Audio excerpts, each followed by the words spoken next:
امیر ابو بکر، امیر عمر، امیر عثمان، امیر علی، پھر امیر معاویہ. دیکھیں کوئی مسئلہ نہیں.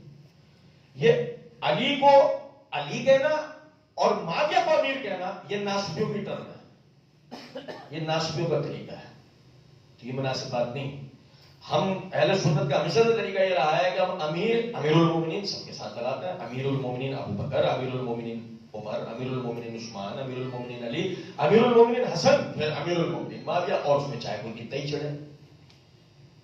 کچھ بات سمجھ رہے ہیں؟ تو صرف امیر کا اطلاق معاویہ رضی اللہ عنہ کے ساتھ نہیں کرنا چاہیے. نمبر ایک. نمبر دو، مرزا صاحب جو یعنی کہ باتیں بتاتے ہیں اس میں آپ دیکھیں گے تو زیادہ تر یہ ہوتا ہے کہ ان کے یعنی اگر وہ صحیح احادیث ہوتی ہیں تو ان کے معنوں کو مینیپولیٹ کیا ہوا ہوتا ہے. یعنی صاحب تحریف، مانوی تحریف کہہ سکتے ہیں ہم سے. اور عموماً ایسا ہوتا ہے کہ مرزا صاحب معاویہ رضی اللہ عنہ یا صحابہ کی تنقیص کے حوالے سے جو روایات سنا رہے ہوتے ہیں ان میں زیادہ تر ضعیف روایات ہوتی ہیں. یعنی بخاری مسلم کے علاوہ ضعیف روایات. جیسے میں نے عرض کیا کہ صحیح حدیث ہوگی تو اس کے معنی کو مینیپولیٹ کرتے ہیں. جیسے اس کی مثال سمجھیں. اب یہ جو مرزا صاحب کا جو دیا تعویذ ہے، مرزا صاحب ایک تعویذ بار بار پڑھ رہے ہوتے ہیں، یہی تعویذ دے رہے ہوتے ہیں 2812 ہے نا مرزا صاحب کا مشہور تعویذ. تو اب اس تعویذ کے الفاظ کیا ہے ذرا آپ سمجھیں کہ اے عمار تجھے ایک باغی جماعت شہید کرے گی. اب مرزا صاحب کیا کہتے ہیں؟ اس سے مراد کون ہے؟ اہل شام، معاویہ رضی اللہ عنہ ان کا گروہ. اب جو یہ مراد ہے، توجہ سنیے گا توجہ سے، یہ جو مراد ہے یہ اس حدیث میں ہے. یہ کہاں سے لی؟ یہ تو حدیث میں بخاری کی روایت پڑھ کے سنا رہا ہوں. ہاں بھیا بخاری کی روایت پڑھ کے سنا رہا ہوں، لیکن جو مراد بتا رہا ہوں وہ تو بخاری میں نہیں. وہ کدھر سے کیا تھا؟ جبکہ غور طلب نکتہ ہے کہ مرزا صاحب نے اپنے ریسرچ پیپر 5B واقعہ کربلا کا حقیقی پس منظر کے اندر یہ بات کہی ہے کہ عثمان رضی اللہ عنہ کو شہید کرنے والا گروہ باغی گروہ تھا. عثمان رضی اللہ عنہ کو شہید کرنے والا گروہ کون تھا؟ اور جب بخاری کی روایت کا مرزا صاحب کے کیے ہوئے معنی ہم لے لیں کہ جی عمار رضی اللہ عنہ کو باغی جماعت شہید کرے گی، تو یہ باغی اہل شام والے ہیں یا کون جنہوں نے عثمان کو شہید کیا؟ یہ ہماری تصریحات تو نہیں ہے، یہ مرزا صاحب کی اپنی تصریحات ہیں. کہ مرزا صاحب خود باغی گروہ کس کو قرار دیتے ہیں؟ پہلے ریسرچ پیپر میں پہلے عثمان رضی اللہ عنہ کو شہید کرنا لوگوں کو. لیکن پھر وہ باغی کا تاثر کن کے لیے دیتے ہیں میں ابھی وہ بات نہیں کر رہا ہوں، جان بوجھ. اتنا تو ہے نا کہ باقی انہوں نے کس کو کہا جنہوں نے عثمان رضی اللہ عنہ کو شہید کیا. تو یہ طے شدہ بات ہے وہ شام سے نہیں آئے تھے. صحیح. اب جب عمار رضی اللہ عنہ والی روایت میں یہ الفاظ ہے کہ جی ان کو باغی جماعت شہید کرے گی، تو مرزا صاحب کی اپنی تصریحات کے روح سے ہونا کیا چاہیے؟ وہ کون لوگ ہیں جنہوں نے عثمان رضی اللہ عنہ کو شہید کیا؟ انہوں نے عمار رضی اللہ عنہ کو شہید کیا. اب اگر مرزا جی کہ نہیں جی اس سے مراد آ جائے تو مرزا جی کی کوئی ایک بات صحیح ہو سکتی ہے، یا تو یہ کہ عثمان کو شہید کرنے والے باغی تھے، یا یہ کہ وہ شامی تھے. ایسی ہے. انجینئر صاحب کے اساتذہ کرام کے بارے میں آپ کا کیا خیال ہے؟ کیا انہوں نے اپنے نظریے ان سے سیکھے ہیں؟ مرزا صاحب کا کوئی بھی استاد نہیں. مرزا صاحب جن کے لیے کہتے ہیں نا کہ یہ میرے استاد ہیں، مرزا صاحب اپنے آپ کو ان کے کھاتے میں بے وجہ ڈالتے ہیں. جیسے میں آپ کی مثال دیتا ہوں. مرزا صاحب کہتے ہیں کہ شیخ زبیر علی زئی رحمۃ اللہ علیہ، سنیے گا توجہ سے بات. مرزا صاحب بارہا یہ بات کہہ چکے ہیں کہ شیخ زبیر علی زئی رحمۃ اللہ علیہ میرے شیوخ میں سے ہیں، میرے اساتذہ میں سے. آپ کو میں ایک بات بتاؤں، میں اور شیخ زبیر علی زئی رحمۃ اللہ علیہ ایک ساتھ بیٹھے ہوئے تھے. حیدرآباد میں گوشالہ ایک علاقہ ہے، وہاں جماعت کی رحمانیہ مسجد ہے، وہاں شیخ صاحب کا پروگرام ہوا تھا. متصل آگے رئیس بھائی کا گھر ہے. آپ کسی سے بھی پوچھ سکتے ہیں حیدرآباد کال کر کے، وہاں رئیس بھائی کا گھر ہے. شیخ صاحب کو ہم وہاں سے لے کے گئے، رئیس بھائی کے گھر پر ہم ٹھہرے. وہاں شیخ صاحب کے لیے ہم نے چائے بسکٹ وغیرہ کا انتظام کیا. چائے بسکٹ شیخ صاحب کھا رہے تھے. میں نے سوال کیا کہ شیخ صاحب، مرزا صاحب کہتے ہیں کہ انہوں نے یعنی آپ سے دین سیکھا ہے، وہ آپ کو اپنا استاد کہتے ہیں، کیا یہ بات صحیح ہے؟ تو شیخ صاحب نے مجھ سے تمام ان افراد کے سامنے بات کی، میں مرزا صاحب اور ان کے افکار سے کلی طور پر بری ہوں. اب آپ مجھے بتائیں کہ کیا مرزا صاحب جو شیخ زبیر کا نام لیتے ہیں سچ بولتے ہیں یا جھوٹ بولتے ہیں؟ بتائیے. جھوٹ بولتے ہیں نا. اچھا دیکھیں پھر اسی طرح آپ کو سمجھیں. مرزا صاحب نے کہا کہ جی میں جو ہے وہ غامدی صاحب کو اپنا استاد مانتا ہوں. اچھا کیا غامدی صاحب نے پچھلے دنوں کہا کہ یزید کو واقعہ کربلا میں ملوث کرنا صریح جھوٹ اور جہالت ہے. واقعہ کربلا سے یزید کا کوئی تعلق ہی نہیں. یہ غامدی صاحب نے پچھلے دنوں بات کی. اب مجھے بتائیں مرزا صاحب کیا کہتے ہیں کہ کربلا کا پورا واقعہ کا ذمہ دار کون ہے؟ یزید ہے. تو اگر مرزا صاحب غامدی صاحب والے نظریات کے اوپر ہوتے تو کیا یہ بات کرتے ہیں؟ تو میں آپ کو بتاؤں اصل میں مرزا صاحب کیا ہے. مرزا صاحب نے ریٹنگز حاصل کرنے کے لیے شروع میں بریلویوں کا لٹریچر پڑھا, اردو ترجمہ والا, دیوبندیوں کے خلاف, اور اس پر ویڈیوز بنائی. پھر دیوبندیوں کا لٹریچر پڑھا بریلویوں کے خلاف اور اس پر ویڈیوز بنائی. جب وہ بریلویوں کا لٹریچر دیوبندیوں کے خلاف پڑھ رہے تھے تو بریلوی عوام ان کے ساتھ جڑ گئی. جب وہ دیوبندیوں کا لٹریچر بریلویوں کے خلاف پڑھنے لگے تو دیوبندی عوام تھی ان کے ساتھ جڑ گئی. پھر انہوں نے مشاجرات صحابہ کی بحث چھیڑ کر اہل حدیث سے اختلاف کیا تو جتنے بھی رافضی تھے وہ مرزا صاحب کے ساتھ جڑ گئے. پھر مرزا صاحب نے چند ریفرنڈم وغیرہ کے یہ والے مسئلے سے باقی سب سے اختلاف کرا, جو اہل حدیثوں کے جتنے بھی کم عقل تھے وہ ان کے ساتھ جڑ گئے. یوں مرزا صاحب نے اس عوام کو اکٹھا کیا ہے اردو ترجمہ والی کتابیں رٹ کے. اگر مرزا صاحب کے پاس کوئی صلاحیت ہے تو صرف کتابیں رٹنا ہے اور کوئی صلاحیت الا ماشاءاللہ. سوال کیا بھائی نے امریکہ لندن کی نیشنلٹی لینا کیسا ہے؟ بالکل صحیح ہے, بشرطے کہ آپ وہاں جا کر اپنے دین کو قائم رکھ سکتے ہو, وہاں پر رہتے ہوئے آپ کے دین پر کوئی زد نہ ہے, آپ کو داڑھی نہ کاٹنی پڑے, آپ کو نمازیں نہ چھوڑنی پڑے, آپ کو قربانی نہ کرنی پڑے, آپ کو حلال گوشت نہ مل رہا ہو, اس طرح آپ کو مجبوراً سودی اقساط کے اوپر مکان یا گاڑی نہ لینی پڑے, اور آپ کی نسلوں میں سے کسی کو آرمی میں بھرتی ہو کر مسلمان ملکوں پہ حملہ نہ کرنا پڑے. اگر یہ سب نہیں ہوتا آپ امریکہ لندن دنیا میں جہاں چاہے اسرائیل کی نیشنلٹی لے لیں, کوئی ٹینشن نہیں. مولانا اسحاق اور مولانا اسرار کے بارے میں آپ کیا کہتے ہیں؟ دیکھیں اسرار صاحب کو اور اسحاق کو ایک ساتھ ملانا بالکل غلط بات ہے. اسرار صاحب ایک الگ نظریے کے حامل شخصیت تھے, انقلابی آدمی تھے, انہوں نے قرآن کی تفسیر کی ہے, بہت ساری اچھی باتیں کر رکھی ہیں, جبکہ یہ اسحاق نے کوئی بھی اچھی بات نہیں کی. تو ان دونوں کو ایک برابر نہیں کیا جا سکتا. یہ اسحاق جہلوی کلی طور پر رافضی تھا, ٹھیک ہے, اس کا ان سے کسی بھی طرح کا موازنہ نہیں کیا جاتا. وہ ایک الگ شخصیت, اور وہ جو وحدت الوجود وغیرہ کے نظریات اسحاق احمد صاحب کے, ان پر الگ بحث ہے, وہ الگ چیز ہے, اس پر الگ بات کی جائے گی. لیکن اس سے ملانا اسحاق سے وہ بالکل الگ, یعنی کہ بالکل غلط بات ہے, اس سے ان کا کوئی تقابل نہیں. اچھا, کیا دیوبندی اور سنی کے پیچھے نماز پڑھنا شرعی جائز ہے کہ نہیں, یا اگر مستقل نہ ہو تو کبھی کبھار پڑھ سکتے ہیں؟ وضاحت فرما دیں دلائل کے ساتھ. دیکھیں آپ دیوبندی بریلویوں کو فرقہ سمجھتے ہیں؟ جس بھائی نے بھی یہ سوال کیا ہے وہ مجھے جواب دے کہ کیا آپ دیوبندیوں بریلویوں کو فرقہ سمجھتے ہیں؟ سمجھتے ہیں. اور کیا آپ فرقہ واریت کو پروموٹ کرنا چاہتے ہیں؟ تو پھر نماز نہ پڑھیں, کیونکہ اگر آپ انہیں فرقہ سمجھتے ہیں اور ان کے پیچھے نمازیں پڑھیں گے تو آپ تو انہیں پروموٹ کر رہے ہیں. ہمیں تو پھر بائک آؤٹ کرنا چاہیے. ہمیں تو اگر انہیں فرقہ سمجھتے ہیں تو ہمیں تو پھر ان کا بائک آؤٹ, اب آج آپ اہل حدیث کو بھی اگر فرقہ سمجھتے ہوں گے تو آپ ان کے پیچھے بھی نماز نہیں پڑھیں گے, تو آپ ان کو بائک آؤٹ کرنا ہوگا. یہ نہیں کہ ان کی مسجدوں میں جا کے نمازیں پڑھ کے رش کر کے ان کو مزید ترجیح دے. ایک طرف آپ انہیں فرقہ بھی بولو اور دوسری طرف ان کے پیچھے جا کے نمازیں بھی پڑھو, یہ تو پھر بڑی عجیب و غریب بات ہے. ہاں یاد رکھیے گا اس بات کو, جماعت سے نماز ترک نہیں کرنی, کسی بھی صورت میں جماعت سے نماز ترک نہیں کرنی. لہذا اگر آپ کے قریب میں کوئی مسجد نہیں ہو, آپ جائیں ان کے پیچھے جماعت نماز پڑھ لیں, بعد میں اپنی نماز دوہرا لیں. پینٹ شرٹ کے ساتھ نماز پڑھنا اور پڑھانا کیسا ہے؟ ڈاکٹر ذاکر نائک نے پینٹ شرٹ کے ساتھ نماز پڑھنا اور پڑھانا جائز کہا ہے وضاحت فرمائیں دلائل کے ساتھ. پینٹ شرٹ کے اندر نماز میں کوئی حرج نہیں ہے, بشرط یہ کہ کولے نظر نہ آئے. معذرت کے ساتھ جواب تھوڑا کھول کے بیان کر رہا ہوں. ہم جب جینز پہنتے ہیں تو جینز میں جب ہم رکوع سجدہ کرتے ہیں نا, ہمارے کولے باتیں ہو جاتے ہیں, تو ستر عورت ختم ہو جاتا ہے. نماز میں ستر عورت شرط ہے.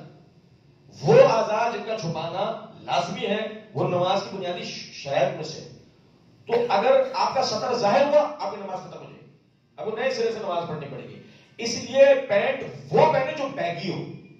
بیگی پینٹ ہوتی ہے نا جو جسم پہ چپکتی نہیں ہے. تو ڈاکٹر صاحب یہ باہر یعنی دنیا میں جہاں کہیں بھی مسلمان علماء پینٹ شرٹ میں نماز کو جائز قرار دیتے ہیں, وہ جینز کے اندر نماز بھی جائز قرار نہیں دیتے، بیگی پینٹ جو ہوتی ہے اس کے اندر جائز قرار دیتے ہیں. کیونکہ میں آپ کو ایک چھوٹی سی بات بتاؤں، برفانی علاقوں میں آپ شلوار قمیص پہن بھی نہیں سکتے. نہ تو آپ کو لیدر کے کپڑے یا پیراشوٹ کے کپڑے پہننے پڑیں گے، یہ مجبوری ہوتی ہے ہماری. تو جب نماز پڑھیں گے تو اسی کے اندر پڑھیں گے. اس لیے کلی طور پر کسی بھی کپڑے میں نماز کو حرام قرار نہیں دیا جا سکتا، سوائے اس کے کہ وہ کپڑا جس کا نام لے کے شریعت میں، جیسے ریشم کا نام لے کے کہا گیا کہ یہ مردوں میں حرام ہے، اس کے اندر نماز یا کسی بھی قسم کا کوئی استعمال جائز نہیں. اس سوال ہے رفع الدین سنت ہے یا فرض؟ وضاحت کرتے ہیں کہ سنت ہے تو کیا ہم چھوڑ سکتے ہیں؟ جی بالکل، تکبیر تحریمہ کا رفع الدین چھوڑ کے نماز پڑھیں.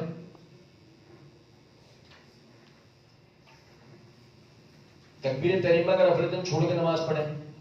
اگر آپ کہتے ہیں نہیں جی اس کو چھوڑ کے نماز نہیں ہو سکتی، تو پھر رکوع جاتے رکوع چھوڑنے کا رفع الدین چھوڑ کر بھی نماز نہیں ہوگی. کیونکہ جس صحابی نے بھی تکبیر تحریمہ کا رفع الدین روایت کیا، ہر اس صحابی نے رکوع جاتے رکوع چھوڑنے کا رفع الدین بھی روایت کیا. تو یہ جو نا طریقہ کار نہیں ہے کہ ہم افتؤمنون ببعض الکتاب وتکفرون ببعض کے تحت دلائل کے ایک حصے کو تسلیم کریں اور دوسرے کو جھٹلائیں. یہ کوئی طریقہ نہیں. جی جی وعلیکم السلام. جی جی جی کہ جو روایت کوٹ کی جاتی ہے احناف کے نزدیک کہ ایک صحابی نے اپنی آخری عمر میں دیکھا آپ صلی اللہ علیہ وسلم جو ہے وہ بغیر رفع الدین کے نماز پڑھ رہے تھے، اس طرح کی بات جو ہے وہ احناف کو کوٹ کی جاتی ہے. میں خود ابھی تک دیوبند پریکٹس کرتا ہوں. جی جی تو وہ یہ کہہ کر جو ہے وہ کہتے ہیں جناب آپ لہٰذا اللہ خیر صلاح تو ترک ہو گئی شاید. جی جی تو اس حوالے سے آپ دیکھیں، پہلی تو بنیادی چیز ہے اس حوالے سے کوئی بھی صحیح روایت ثابت نہیں ہے کہ آپ نے آخری عمر میں اس کو چھوڑ دیا تھا. ٹھیک ہے. پھر دوسری بات یہ سمجھنے کی ہے کہ نبی اکرم صلی اللہ علیہ وسلم سے صرف ایک حدیث کو ہم دیکھ لیتے ہیں کہ عبداللہ بن عمر رضی اللہ تعالیٰ عنہ نے رفع الدین کو روایت کیا. اچھا، صحیح بخاری ہی کے اندر روایت ہے کہ عبداللہ بن عمر رضی اللہ تعالیٰ عنہ نماز میں تکبیر تحریمہ میں رکوع جاتے رکوع چھوڑتے اور 2 رکعت چھوڑتے رفع الدین کرتے تھے. تو اگر آخری وقت میں نبی اکرم صلی اللہ علیہ وسلم نے رفع الدین ترک کر دیا ہوتا تو خود عبداللہ بن عمر تو بعد میں عمل نہیں کرتے نا. چلے پھر انہیں بھی چھوڑیں.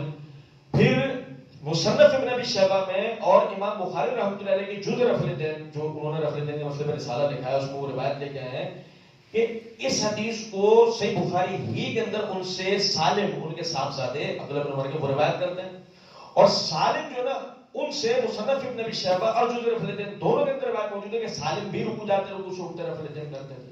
تو اگر مثال کے طور پر عبداللہ بن عمر رضی اللہ عنہ کی جو رفع الدین کرنے کا عمل ہے فرض کر لیا جائے وہ اسی وقت کا تھا جب آپ صلی اللہ علیہ وسلم حیات تھے اور ابتدا میں رفع الدین کیا جاتا تھا.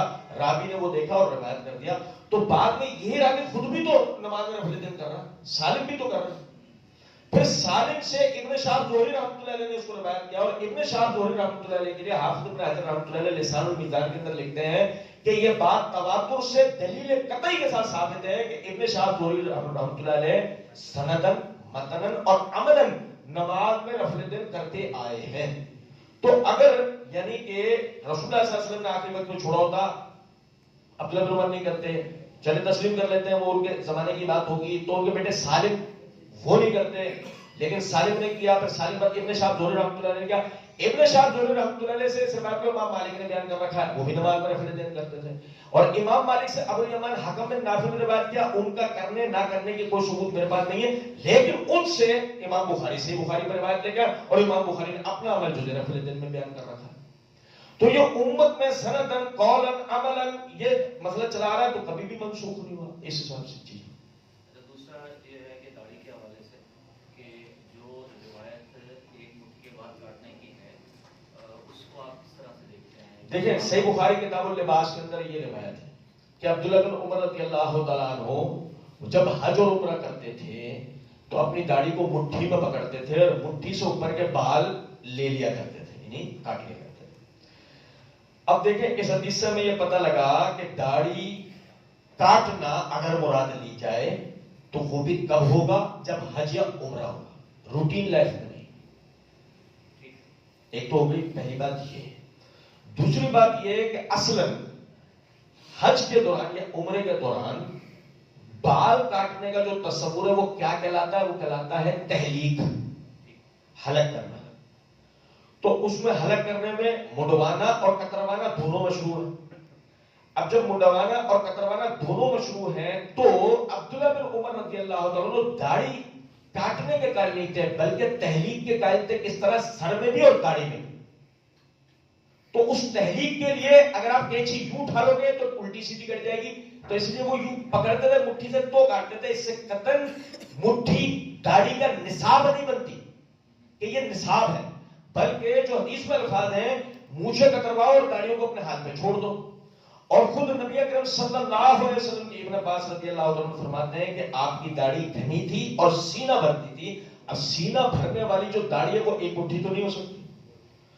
اور کوئی ایک مطلب کوئی سی حدیث ایسی موجود نہیں ہے کہ زندگی میں کبھی آپ صلی اللہ علیہ وسلم نے داڑھی کاٹی ہو. جیسے میں آپ کو ایک مثال دیتا ہوں, صحیح بخاری کتاب المناسک کے اندر حدیث ہے کہ معاویہ رضی اللہ تعالیٰ عنہ فرماتے ہیں کہ میں نے خود دوران حج نبی صلی اللہ علیہ وسلم کے بال تیر کی دھار کا جو حصہ ہوتا ہے اس کے ذریعے کاٹے.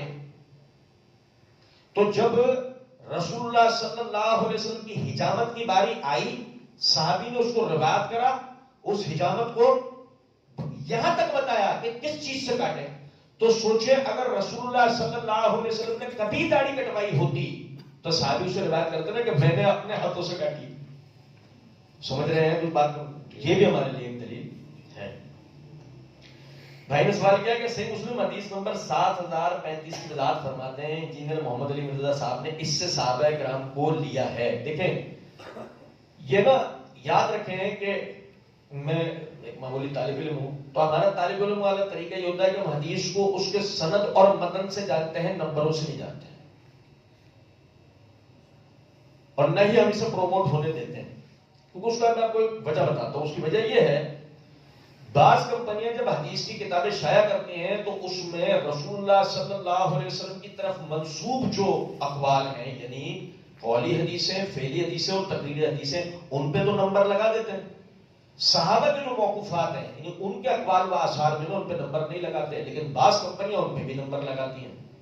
اب اس صورت میں فرض کر لیجئے کہ اگر میں آپ کو نمبر بتانا شروع ہو جاؤں, آپ اس کمپنی کا نسخہ اٹھا کر پڑھیں کہ جسے صحابہ یا تابعین کے اقوال کے اوپر بھی نمبر لگا رکھے ہیں, تو نمبر کیا بنے گا؟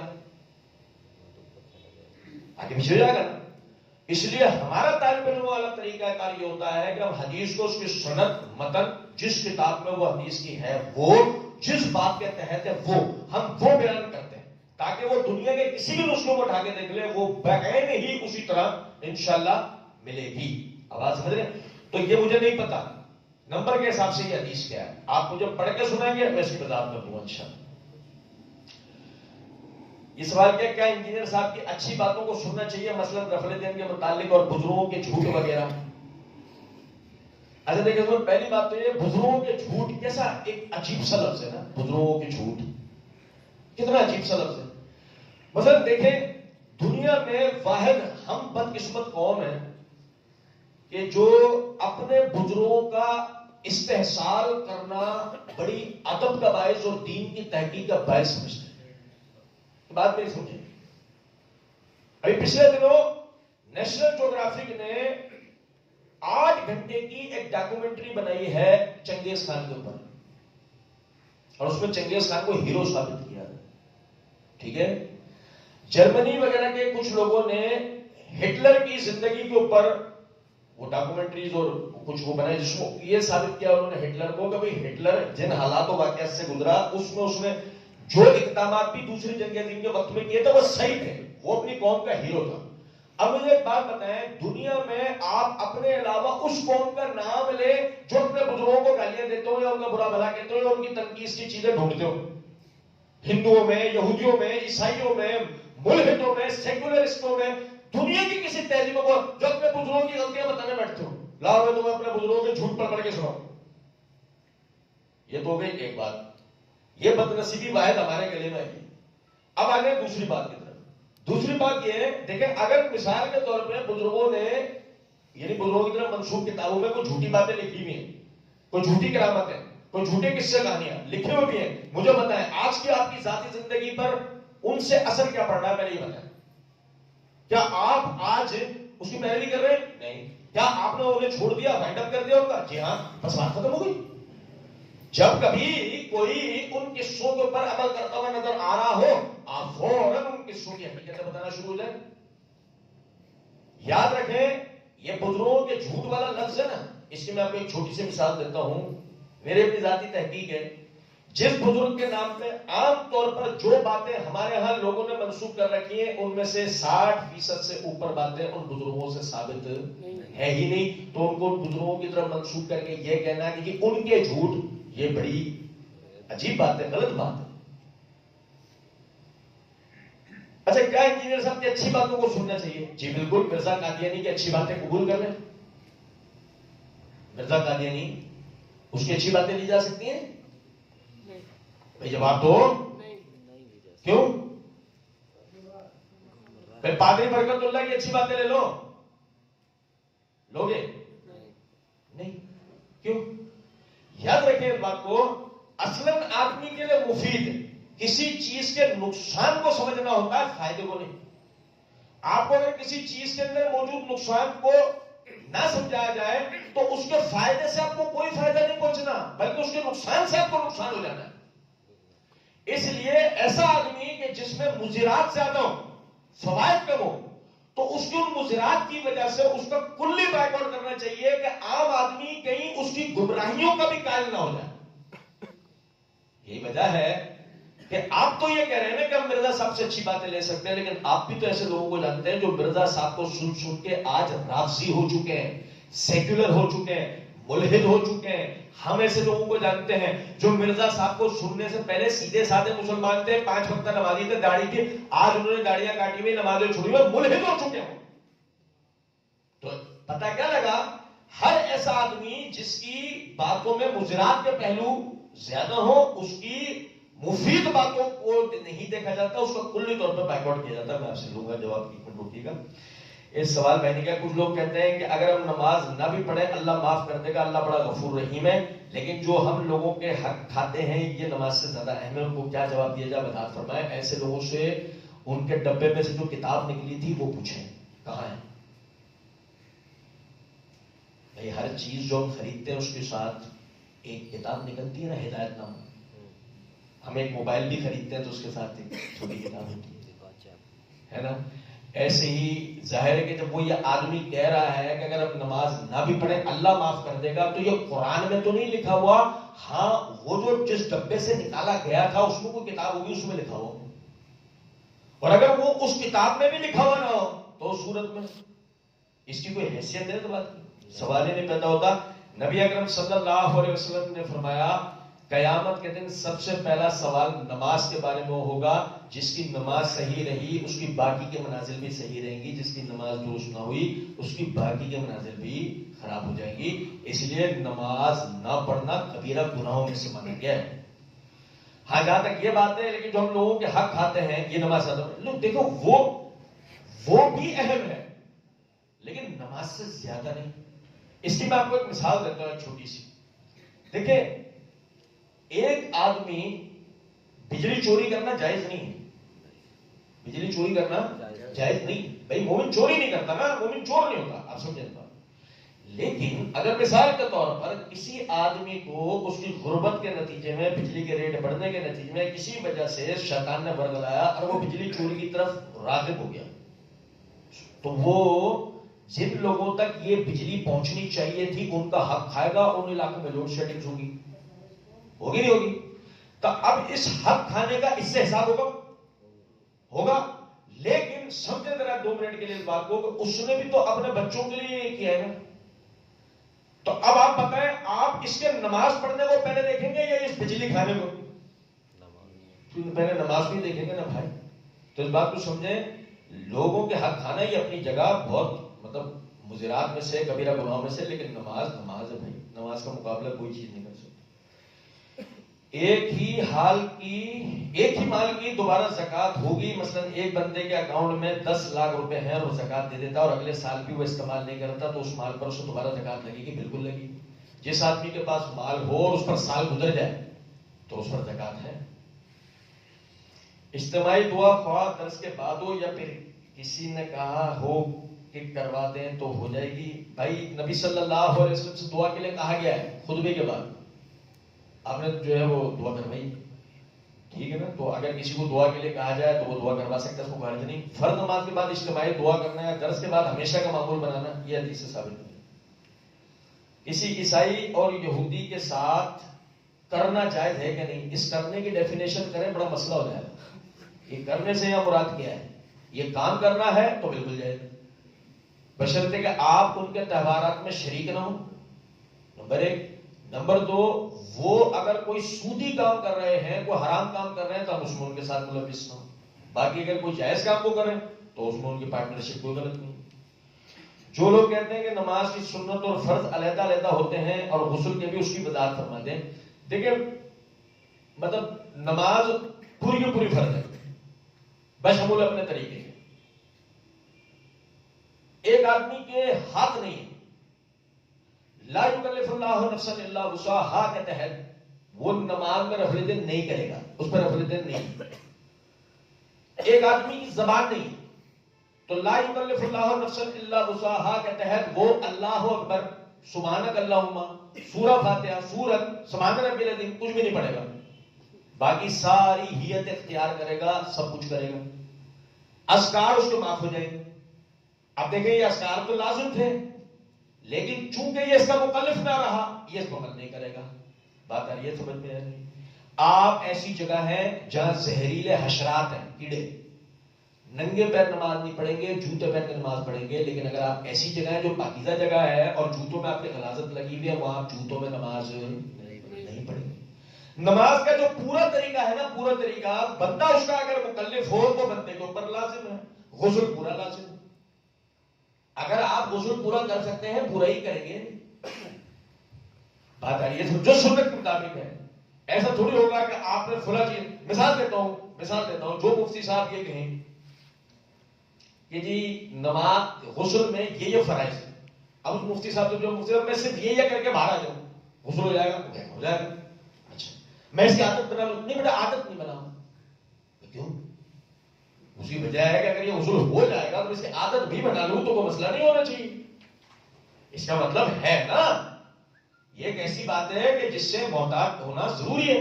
اس لیے بہتر بات یہ ہے کہ جو علی بن ابی طالب رضی اللہ تعالیٰ عنہ سے ایک شخص نے سوال کیا کہ حضرت وتر واجب ہے یا نفل, کیا پوچھا بھائی؟ آپ نے بھی یہی سوال کیا نا کہ فرض ہے یا سنت. تو علی بن ابی طالب رضی اللہ تعالیٰ عنہ سے ایک شخص نے سوال کیا وتر واجب ہے یا نفل, تو آپ نے جواب کے اندر فرمایا اللہ کے رسول صلی اللہ علیہ وسلم نے پڑھایا, ہم بھی پڑھتے ہیں. اس نے پھر سوال کیا کہ حضرت واجب ہے نفل, انہوں نے کہا اللہ کے رسول صلی اللہ علیہ وسلم نے پڑھا, ہم بھی پڑھتے ہیں. اس نے کہا حضرت میں یہ پوچھ رہا ہوں واجب ہے نفل, تو کہا میں بھی تو یہی کہہ رہا ہوں کہ اللہ کے رسول پڑھتے تھے اور ہم بھی. یہاں تک کہ امام مالک رحمۃ اللہ علیہ ان سے بھی اسی طرح ایک شخص نے سوال کیا کہ مطلب واجب ہے نفل, تو انہوں نے جواب کے اندر کہا کہ واجب اور نفل تو اپنے پاس رکھ, تو زندیق ہے. کیا مطلب وہ اس بات کا؟ عام طور پہ یہ فقہی اصطلاحات ہیں, یہ فقہاء و علماء کے ہاں بڑی اہمیت رکھتی ہیں, اس سے احکامات کی حقیقت کو سمجھنے میں مدد ملتی ہے. لیکن عامی اس سے ناجائز فائدہ اٹھانے کی کوشش کرتا ہے. جیسے میں اس کی آپ کو مثال دیتا ہوں, جو علماء اثر کی سنت کو غیر موقدہ کہتے ہیں, وہ اس بنیاد پہ کہتے ہیں کہ حدیث میں اس کے پڑھنے کی ترغیب تو دلائی گئی ہے, تاکید نہیں کی گئی, تو وہ دلائل کی بنیاد پہ کہتے ہیں یہ غیر موقدہ.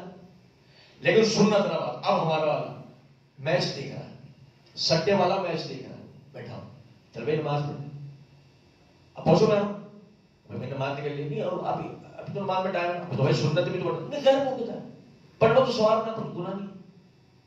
یا ناجائز فائدہ اٹھا رہے ہیں. یا جیسے مثال کے طور پہ حق مہر, بیوی کا حق ہے, اس کو یہ نہیں کہ اس کے ولی کو دے دینا. اگر آپ ولی کو نہیں دے سکتے, آپ کے یہ رسم و رواج نہیں ہے, بیوی کے ہاتھ میں دینا, بیوی کے ہاتھ میں دو, پہلے دن دینا, یہ طریقہ کا. اب معجل اور غیر معجل فقہا نے کس لیے رکھا تھا کہ بعض مرتبہ آدمی کی استطاعت تو ہوتی ہے, لیکن جو رقم ہے اسے کسی کو ادھار دیا ہوا ہے, وہ مال بعد میں آئے گا, تو جی اس کو معجل کر دیا گیا کہ یہ ایک مدت کے بعد اسے یہ رقم دے دے گا. غیر معجل کا مطلب, یہ معجل یا غیر معجل کی اصطلاح کا مطلب یہ قطعی نہیں تھا کہ لمبے چوڑے حق مہر رکھواؤ اور زندگی میں کبھی نہیں دو. سمجھے بات؟ تو اس لیے ان اصطلاحات کا جو استعمال ہے نا, وہ اگر ایک آدمی ایک عمل سے بھاگنے کے لیے پوچھ رہا ہے کہ جی فرض ہے یا واجب، سنت ہے یا نفل. اگر ایک آدمی کسی سنت سے، کسی شرعی عمل سے بھاگنے کے لیے یعنی اس کا فقہی حکم پوچھ رہا ہے تو بتانا بھی نہیں چاہیے غلط ہے، حرام ہے. آپ بندے کو بے عملی کی طرف بلا رہے ہیں. سیدھا سا کہ فرض ہے چل، ارے یہ بات سمجھ. بھائی نے سوال کیا کہ زیر ناف بال کہاں کاٹیں، کیا ان کو کاٹنے کے بعد غسل واجب ہو جاتا ہے اور ہم وہی کپڑے پہن سکتے ہیں جو اتارے تھے؟ دیکھیں زیر ناف کے بال زیر ناف کاٹ لیں. زیر ناف کا مطلب سمجھتے ہیں نا، ناف والے سے نیچے جو بال ہیں اس میں جہاں تک آپ کاٹ سکتے ہیں وہاں تک آپ نے کاٹنا ہے. لا یکلف اللہ نفسا الا وسعہا. اگر آپ کا ہاتھ پورا مڑ سکتا ہے، مڑ سکتا ہے، کہاں تک جائے گا؟ جہاں تک جائے وہاں تک کاٹ لو. اس میں ٹینشن نہیں لینی چاہیے، ٹھیک ہے. دوسرا یہ ہے کہ کیا ان کو کاٹنے کے بعد غسل واجب ہو جاتا ہے؟ نہیں، ان کو کاٹنے سے غسل واجب نہیں ہوتا، ٹھیک ہے. آپ ان کو کاٹنے سے پہلے اگر جنبی تھے تو آپ کا غسل جنبی ہونے کی وجہ سے وہ آپ غسل کریں. ہاں آپ کی شرمگاہ پہ چونکہ آپ کا ہاتھ لگے گا کاٹنے کے نتیجے میں، تو شرمگاہ پہ ہاتھ لگنے کے نتیجے میں وضو ہے تو آپ وضو کریں گے ان کو کاٹنے کے بعد. اور کیا ہم وہی کپڑے پہن سکتے ہیں جو اتارے تھے؟ بالکل وہ کپڑے پہن سکتے ہیں، بشرطے کہ اس میں ناپاکی لگی ہوئی نہ کسی بھی قسم کی. کیونکہ جو زیر ناف کے بال اپنے کاٹے وہ تو ناپاک نہیں، وہ تو اصلاً ناپاک نہیں. سمجھنا ذرا بات کو. تو وہ اگر مثال طور پہ کپڑے میں لگے ہوئے تب بھی کوئی حرج نہیں ہوگا. کیا یہ حدیث ہے کہ مکان میں زیادہ کمرے بنانے والے سے آخرت میں حساب ہوگا؟ وضاحت کریں. میرے علم میں نہیں ہے، ہو سکتا ہے ضروری حدیثوں کیونکہ شریعت میں اسراف سے تو منع کیا گیا ہے نا، ہو سکتا ہے یہ حدیث ہو، ٹھیک ہے نا. میرے علم میں نہیں ہے. جو انجینئر صاحب حضرت، اچھا یہ ختم ہو گیا، یہ آپ جو پوچھ رہے تھے بتا دیں.